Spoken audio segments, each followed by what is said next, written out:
This is my homemade jackhammer holder, or jackhammer dolly, that I made to break up tile and laminate floor that was glued down in one step.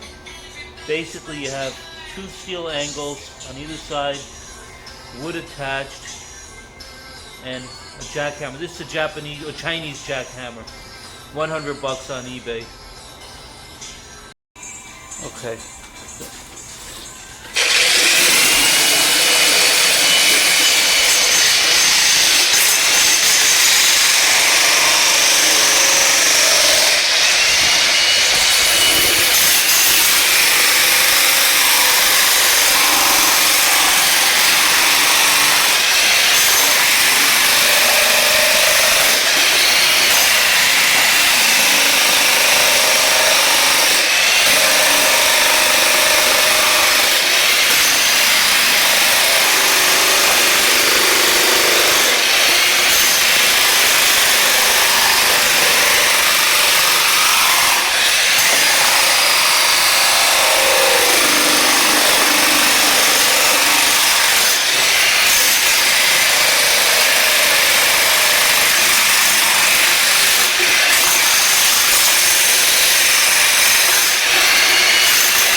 This is about 30 minutes worth of work